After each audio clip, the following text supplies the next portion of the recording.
Opisyal na binuksan ngayong araw ang Balikatan Exercises 2025 sa pagitan po yan ng mga sundalo ng Pilipinas at ng Amerika.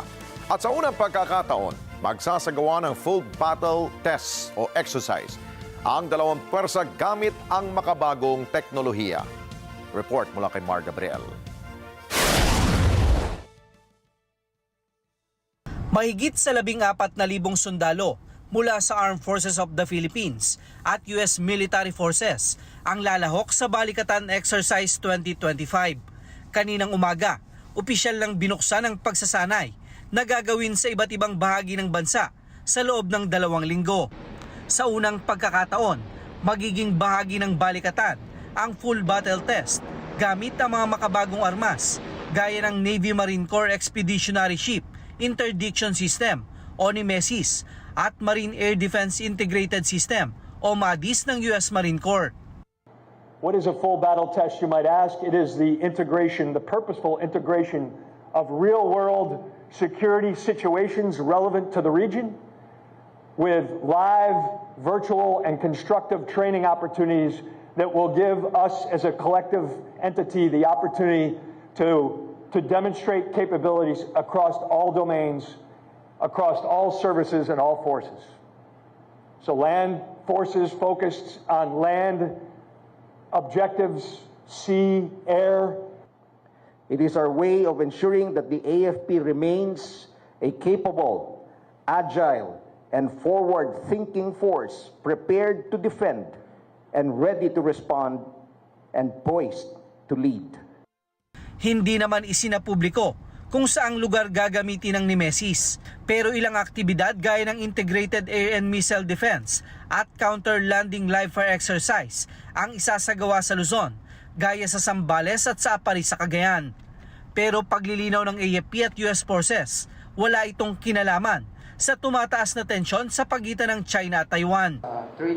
Joint training with the US Forces to increase our capability in securing our territory. And of course, it will increase our capabilities and our preparedness and responsiveness to any eventuality. Pangunahin daw misyon ng Balikatan ay ang sanayin ang interoperability ng kanilang mga sundalo sa harap ng banta sa rehiyon, man-made man o natural disaster. Kasama rin dito ang pagpapalakas sa external defense upang masiguro ang territorial integrity ng Pilipinas. Gayon din ang pagpapanatili sa malaya at bukas na Indo-Pacific region para sa kapakanan ng mas maraming mga bansa.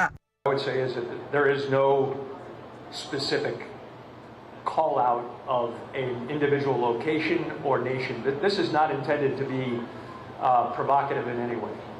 This is intended to test our mutual, amongst 20 nations, our mutual integration, the collaboration organizations that we've created. I alluded in my opening comments, I talked about the Combined Coordination Center.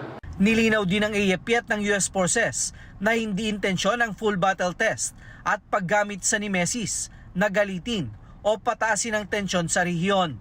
So the purpose of Balikatan is to ensure that we can, as was the answer you provided to the last question, that the territorial integrity of the Philippines can be defended should Article 1 not be achieved.